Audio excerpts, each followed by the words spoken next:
शाम को करीबन 8 से 9 बजे का टाइम होता है और सर्दियां पड़ रही थी बहुत ज्यादा। तभी एक व्यक्ति बहुत जोर से चिल्लाता है। जो व्यक्ति वहां पर अकेला रहा करता था, परिवार के कुछ लोग अलग रहते हैं। वो जोर जोर से चिल्लाता है, अरे मुझे बचाओ, मेरे पैरों में कांटे चुभ रहे हैं, बहुत दर्द हो रहा है। जबकि व्यक्ति अपने बिस्तर पर लेटा हुआ था, उसके ऊपर गर्म कपड़े थे। वो जोर से चीखता है, मेरे पैरों में दर्द हो रहा है, मुझे इतनी जोर से मत खींचो। आसपास के लोग जब पास आते हैं, कहते हैं कि क्या हुआ क्या हुआ। वो थोड़ी देर हाथ पैर मारता है और फिर वो लगता है जैसे बेहोश हो गया है। वहां पर एक वैद्य को बुलाया जाता है। अब ये बात करीबन 50 साल पहली है। 50 साल पहले कहाँ ऐसे डॉक्टर आपको देखने को मिलेंगे। जब वहां पर देखा जाता है, एक जानकार था जो नब्ज के बारे में जानता है, तो वो कहता है कि इसके अंदर जान नहीं है, अब ये जीवित नहीं रहा है। दोस्तों, यहाँ पर कहते हैं कि इनके घर वालों को कैसे बुलाया जाए। ठंड बहुत पड़ रही है, अब तो इसको रात वक्त यहीं पर रहना होगा। कुछ लोग आसपास बैठ जाते हैं। तभी एक छोटा बालक कहता है कि बाबा बहुत जोर से चिल्ला रहे थे कि पैरों में कांटे चुभ रहे हैं। यहाँ तो कहीं पर कांटे हैं ही नहीं, और वो जगह भी ऐसी है जहां पर कांटों का तो नाम ही नहीं है। दोस्तों, जब उस व्यक्ति के पैरों को देखा जाता है तो उस व्यक्ति के पैर बहुत ज्यादा घायल होते हैं। लोग अपने हाथों से खींच खींच कर उसके पैरों से कांटों को निकालते हैं। अब ये कैसे संभव था? जो व्यक्ति अपने बिस्तर में था, बिस्तर में इतने सारे कांटे कहां से आए? ये बहुत ही चमत्कारिक घटना थी। जब इस घटना की तरफ हम चलते हैं ना, तो सारी कहते हैं जो बंधने होते हैं वो सभी मुक्त हो जाते हैं। कौन छोटा कौन बड़ा, ऊपर सबके लिए एक समान व्यवस्थाएं हैं। केवल आपके कर्म पर आधारित होती हैं कि आपने कैसा कर्म किया है, वैसा ही आपको वहां पर प्रायश्चित या आपके साथ व्यवहार किया जाएगा। आपकी करनी का फल आपको मिलेगा। आपने अच्छा किया है, हमेशा धन के पीछे भागे हो, तो वहां पर पैसा ही खाने को मिलेगा। भरो अपना पेट, वहां पर आपकी पेट को भरने की। अब बहुत से लोग कमेंट करते हैं कि जो हमारी आत्मा है उसे खाने की क्या जरूरत है। नहीं, जो आप उनके नाम का एक ग्रास या एक टुकड़ा जो निकालते हो, उससे भी आपके जो घर का सदस्य जो बहुत सालों पहले मर चुका है, वो कहीं पर भी जन्म लेकर रह रहा होगा ना। यानी जो पितृ आते हैं, पितृपक्ष, उसमें निकालते हो। हर रोज के लिए मैंने नहीं कहा है आपसे, क्योंकि आपके लोगों को जो मिलेगा मिलेगा, लेकिन दूसरी जो चीजें हैं जिनकी अकाल मृत्यु होती है वो आपके सामने रिझ सकते हैं या आपके कहते हैं कि अट्रैक्टिव हो सकते हैं। तो ये चीजें बिल्कुल मत करना। पितृपक्ष में उनके लिए जो निकाला हुआ श्राद्ध या उनके लिए खाना होता है, उनसे वो जहां पर भी जन्म लेकर रह रहे हैं उनका जीवन सफल और बढ़िया हो जाएगा। उनकी जिंदगी में अच्छा शुरू होना हो जाएगा। यानी आपका किया हुआ कोई भी कार्य व्यर्थ नहीं होता है, ये सोच लीजिए। साइंस के हिसाब से भी सुबह से शाम तक आप जो भी गतिविधि करते हो, साइंस के हिसाब से हर चीज में लॉजिक होता है। उसी हिसाब से, ब्रह्मांड के हिसाब से, हमारे वेद और ग्रंथों के हिसाब से आप सुबह से शाम तक जो भी कार्य करते हैं, जो भी वाणी बोलते हैं, वो वाणी आपकी किसी न किसी कार्य के लिए चुनी जाती है। यानी आप एक भी कार्य ऐसा नहीं करते जो व्यर्थ का है। हम कहते हैं ना कि हमने 4 बातें कहीं पर बनाई, वो बातें व्यर्थ की हैं। नहीं, हमारा कर्म हमारे सर पर चढ़कर बुलवाता है। हम दूसरे की बुराई करते हैं, उसका पाप दोष हम अपने सर पर लेते हैं और फिर हमारा कर्म बिगड़ता है और हमारे आने वाले जीवन पर इन चीजों का प्रभाव पड़ता है। तो कैसे आपने 4 बातें व्यर्थ की? नहीं है ना व्यर्थ, अर्थ है उनका भी। मैं आपको समझाना चाहती हूँ कि आप समझ रहे हो जो मैं आपको समझा रही हूँ। मैं आपको बताना चाहती हूं कि हमारे कर्म हमें कहां पर ले जाकर खड़ा कर देते हैं। और ये कहानी क्या थी, ये घटना क्या थी, जब आप सुनोगे तो हैरान हो जाओगे। देखो, मैं आपसे पहले ही कहना चाहती हूं, कोई भी इस घटना पर हिंदू मुस्लिम बिल्कुल भी मत करना, क्योंकि मैं जो सच आप लोगों के सामने रखती हूँ वो बहुत ही जांच पड़ताल कर रखती हूँ। बहुत कड़ी मेहनत लगती है एक वीडियो को शूट करने में और एक वीडियो की जांच पड़ताल करने में, तो थोड़ा सा मेरी मेहनत को भी सपोर्ट कीजिएगा। यहाँ पर चलते हैं आपको कश्मीर लेकर। कश्मीर, जहां पर आप सोचिए बर्फ होती है, जहां पर बहुत सुंदर वादियां होती हैं, जहां के लोग हमेशा सर्दी को समझते हैं, सर्दी क्या होती है। अब कश्मीर में आपको मैं नेबरहुड में लेकर चलती हूँ। नेबरहुड कहा जाता है, एक इंग्लिश शब्द है, यानी मोहल्ले को नेबरहुड कहा जाता है। एक मोहल्ला होता है और मोहल्ले में आज से करीबन आपको 50 साल पहले लेकर चलती हूँ, और उस व्यक्ति ने इस घटना को लोगों के सामने रखा है जिस लड़के ने उस समय उस व्यक्ति के पैरों से कांटों को निकाला था। समझ रहे हो ना आप? तो यहाँ पर 50 साल पहले चलते हैं। अब्बू नाम का एक व्यक्ति होता है, यानी आपको पता है वो मुस्लिम था। अब्बू होता है, वो अपने परिवार से दूर, जैसे कि ऊंचाई नीचाई होती है तो परिवार शायद ऊंचे पर रहता था, वो नीचे पर रहते थे, कुछ इस तरह का मामला होता है। अब्बू अपने बच्चों के लिए अब भी कमा रहा था, काम कर रहा था। अब्बू ऐसा बुजुर्ग भी नहीं था, ज्यादा उसकी उम्र भी नहीं होती है। यहाँ पर जो लड़का है जो उस समय बचपन में था, उसका नाम मुक्कू था, मुक्कू है, यानी वो अब भी हैं। तो वो बताते हैं कि वो जो अब्बू था वो बड़ा ही हंसमुख था, अच्छे स्वभाव का था, लेकिन उसकी भावनाएं जो थी वो इस तरह की थी। बहुत से लोग होते हैं ना कि अरे मतलब अपनी चीज के लिए बहुत ही ज्यादा अपनी चीज को सहेजना, और दूसरे की सामान बिल्कुल कुछ भी नहीं है, मतलब एक मतलब खोर सा इंसान था। लोग उसकी मदद करते थे तो शायद उसे देखकर भी ऐसा लगता था कि वो वहम करता था कि इसकी मदद में भी कहीं ना कहीं लालच छुपा है। इस प्रकृति का वो इंसान होता है, यानी वो सही नहीं था। कुल मिलाकर अगर मैं आपसे कहूं तो उसकी मानसिकता सही नहीं थी। वो यहाँ पर मांसाहार भी करता है। आपको पता है मांसाहार तो कश्मीर में सब लोग करते हैं, चाहे हिंदू हो या मुस्लिम हो। बहुत से लोग नहीं भी करते हैं क्योंकि वो इलाका ही ऐसा है। दोस्तों, मैंने किसी के भोजन पर कोई भी टिप्पणी नहीं की है, केवल आप लोगों को बताया है। अब यहाँ पर क्या होता है कि धीरे धीरे वक्त निकलता है। अब शाम का वक्त था, 8 से 9, 9 से 10, मतलब कुछ इस तरह का टाइम होता है। ये मुकुम जो होता है, मक्कू जो होता है, अपने माँ बाप के साथ था। इसकी उम्र करीबन उस समय 10 साल रही होगी। अब यहाँ पर ये जो अब्बू होता है, अब्बू बहुत जोर जोर से चीखता है। ये लेटा हुआ था और सर्दी थी, आपको पता है कश्मीर में तो सर्दी होती है। सर्दियों के दिन थे, ये बिल्कुल कपड़ों में दबा हुआ पड़ा था, बहुत जोर जोर से चीखता है, अरे मुझे बचाओ, मुझे कांटों पर घसीटा जा रहा है, मेरे साथ तुम लोग ऐसा क्यों कर रहे हो। यहाँ पर लोग भाग कर जाते हैं, अरे भाई क्या हुआ। जिनको सुनाई देता है वो दूसरे को बताते हैं, दूसरे तीसरे को बताते हैं, ज्यादा लोग वहां पर होते नहीं है। अब वहां पर जब जाकर खड़े होते हैं तो देखते हैं कि अब्बू जो है वो अपने ही बिस्तर पर तड़प रहा है, बहुत जोर से तड़पता है। तड़पने के बाद यहाँ पर वो हाथ पैर मारना बंद कर देता है। अब इंसानियत के नाते जो आसपास लोग थे, यानी मुक्कू के जो फादर होते हैं, पिता होते हैं, वहां पर जो भी एक अच्छा यहाँ पर वैद्य कहूँ या कुछ भी कहूँ, वो नारी के बहुत अच्छे वैद्य थे, उसको बुलाया जाता है, नाड़ी चेक कराई जाती है। तो अब्बू की नब्ज बंद हो चुकी थी। वो कहता है कि भाई इसके अंदर प्राण नहीं रहे हैं, इसके माँ बाप यानी इसके बच्चों को बुलाइए। सब कहते हैं कि कौन जाएगा, वो भी रात का वक्त है, अब सुबह ही देखा जाएगा जो होगा। दोस्तों, यहाँ पर तभी सब लोग बैठे रहते हैं, वैद्य भी वहां पर बैठे हुए होते हैं। अब किसी ने भी इस बात पर ध्यान नहीं दिया था कि इसने कहा था कि मुझे कांटों में घसीटा जा रहा है। तभी ये जो बच्चा होता है 10 साल का मुक्कू, ये कहता है, ये चुपके से उस मरे हुए व्यक्ति अब्बू के पैरों को उघाड़ता है और कहता है कि बाबा ये क्या है, यानी ये अपने पिता से कहते हैं। सभी लोग उन पैरों को देखते हैं तो पता नहीं कहां से एक भी कांटा इधर उधर नहीं था, 2-4 कांटे उसके पैरों में थे और पैर बहुत ज्यादा जख्मी थे।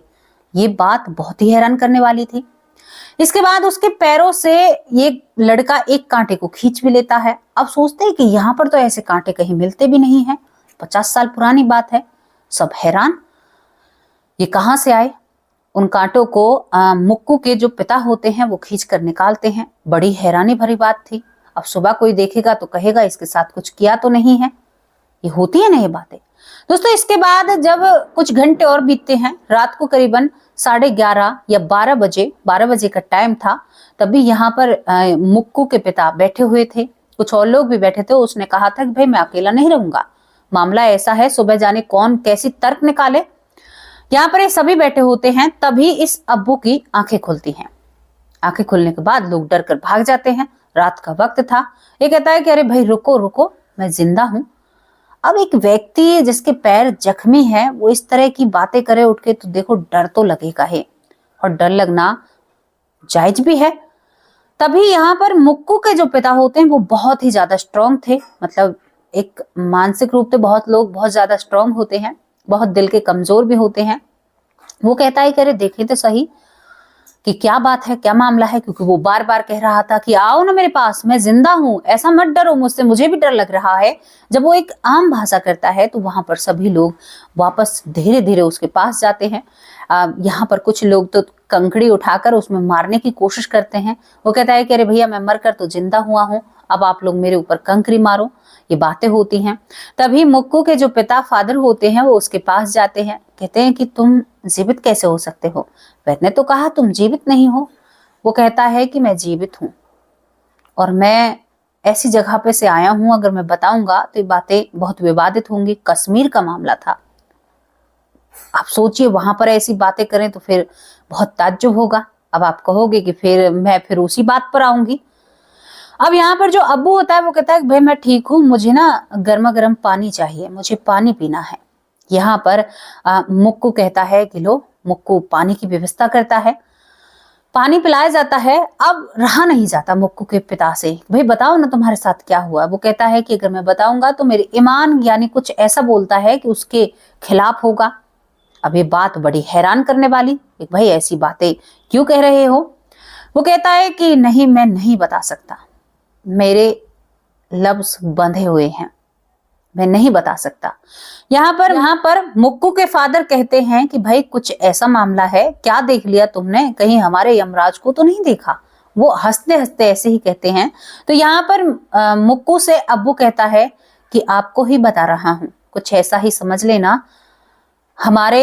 मुझे 4 लोग घसीटते हुए कांटों से लेकर जाते हैं और कांटे मेरे पैरों में चुभते हैं, बड़ी बुरी तरह से मेरे साथ व्यवहार किया जाता है। मैं एक नदी को भी देखता हूँ, मैं जाता हूँ वहां पर, मैं 2 ऐसे चीजों को देखता हूँ जहां पर लोग तड़प रहे हैं, दूसरी तरफ यहाँ पर लोग बहुत आनंद से रह रहे हैं। यानी उसने साफ साफ कह दिया था कि मैंने वैतरणी नदी को देखा, दूसरी तरफ मैंने उस चीज को देखा, मैंने आज तक जिक्र नहीं किया है, लेकिन कांटों से भी चलाया जाता है। जो लोग गलत सही तरीके से नहीं चलते हैं, गलत तरीके से चलते हैं, उनके साथ ऐसा व्यवहार किया जाता है, उनकी आत्मा के साथ। लेकिन वो कहता है कि अभी मेरी बारी नहीं है, मुझे वापस भेजा गया है। अब इस बात को सुनकर मुक्कू कहते हैं वाह जी वाह, अब तो भगवान पर भरोसा और भी ज्यादा हो गया। लेकिन ये अब्बू कहता है कि ये बात किसी को मत बताना, वरना मेरी जिंदगी बुरी हो जाएगी, जीना मुश्किल हो जाएगा, आपको भी पता है।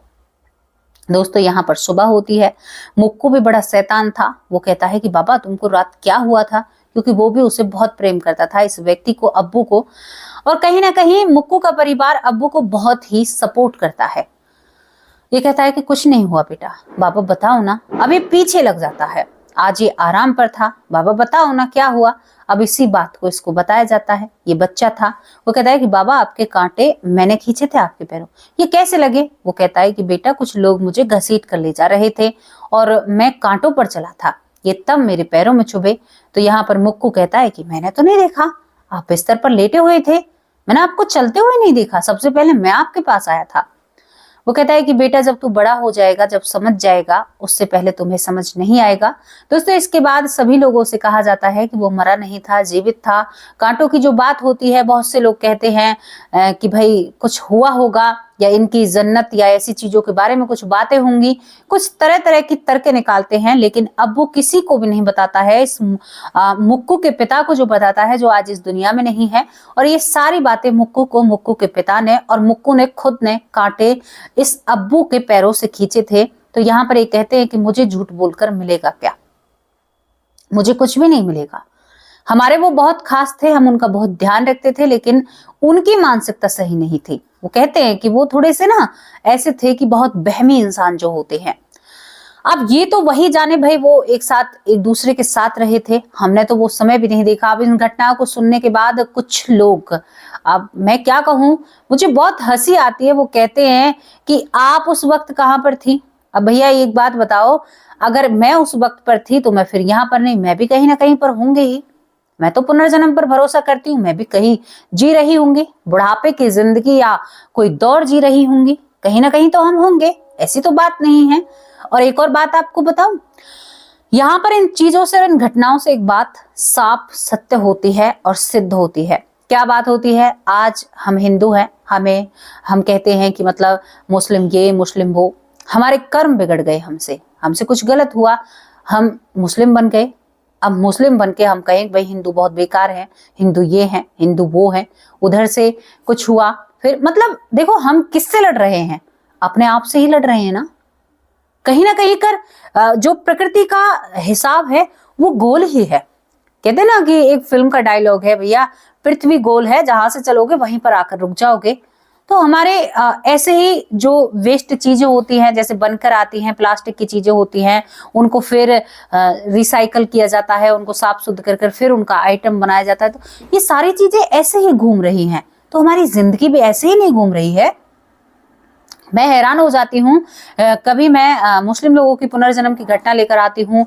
वो लोग कहते हैं कि हम पिछले जन्म में हिंदू थे, अब हम मुस्लिम हैं। अब बताओ, वो पिछले जन्म में हिंदू थे, अब मुस्लिम थे, और यहाँ पर आपको पता है भारत में कितने वाद विवाद होते रहते हैं, तो वो किस तरफ करें अपना रुख, बताओ। ये सारी चीजें एक ठंडे दिमाग से अगर हम बैठकर सोचते हैं तो बहुत ही हैरानी होती है। कभी हम ये जात पात जो लोगों ने बनाई, जातियां जो लोगों ने बनाई, यहाँ पर उलझ कर रह जाते हैं। कोई कभी किसी का जन्म पहले ऊंची जाति में था, फिर वो नीची जाति में था, बताओ वो क्या करेगा। और ऐसा नहीं है हिंदुओं में ही जात पात है, मुस्लिमों में भी जात पात है, हर जगह है, क्रिश्चियनों में भी है जात पात।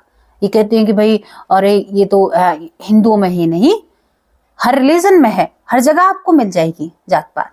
तो इस बात की तो आप चिंता ही छोड़ दीजिए। तो मैं आपसे एक सीधा सीधा संदेश देना चाहती हूँ, आप लोगों को सीधा सीधा कहना चाहती हूँ, कर्म सबसे बड़ा प्रधान है। वो आपकी जाति, आपके धर्म, आपके किए मतलब सब चीज से ऊपर है।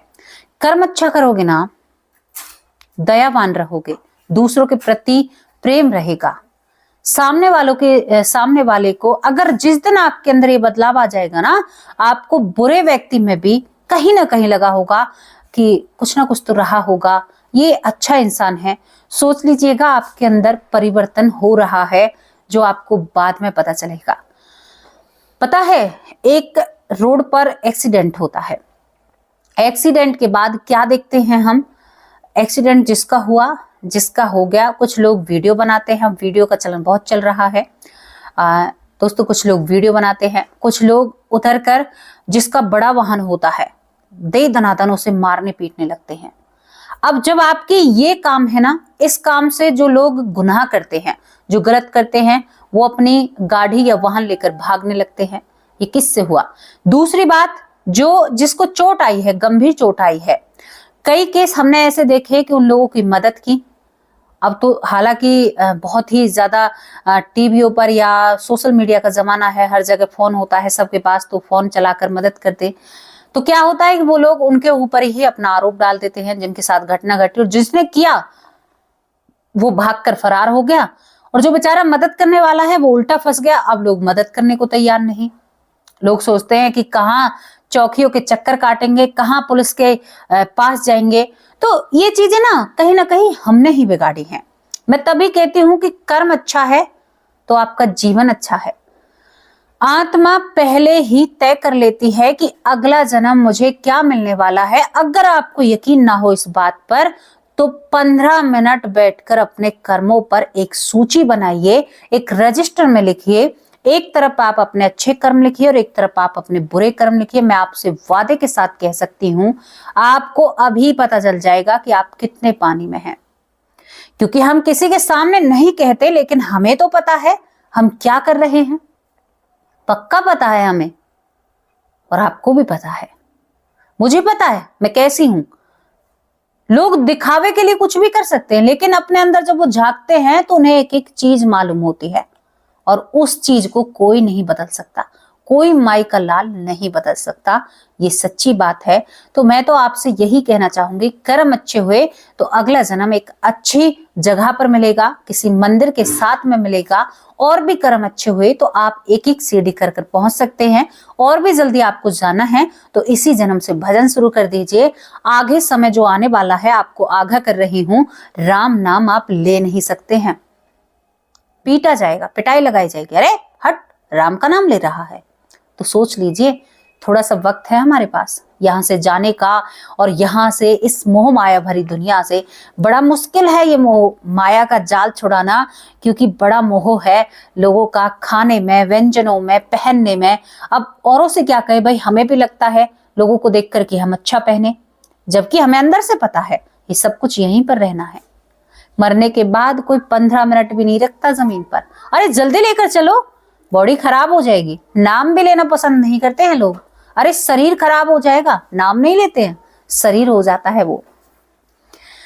आपके जो अपने इतने खास थे, इतने प्यारे थे, जिनके लिए सब कुछ किया, जिनके लिए जिए मरे सब कुछ किया। अब एक घटना अभी सामने आ रही है, किसी घर में शादी थी, बुजुर्ग माँ थी, तो उनकी मृत्यु हो जाती है। तो चार पांच उनके बेटे होते हैं, उनके घर में शादी।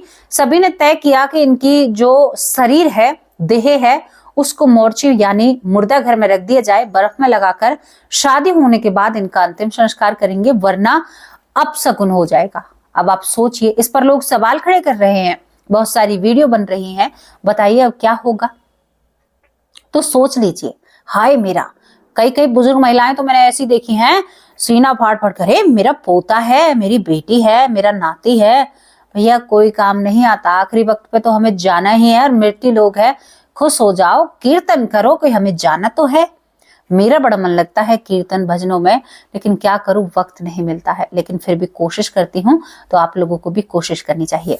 दोस्तों, ये घटना आपको कैसी लगी, इसके बारे में अपनी राय कमेंट बॉक्स में जरूर रखना। बहुत मेहनत करती हूं मैं आप लोगों के लिए, तो आपका तभी मुझे प्यार मिल रहा है, और वैसे भी मेरा परिवार जिस दिन मेरी कम मेहनत होती है तब भी मुझे बहुत सारा सपोर्ट करता है।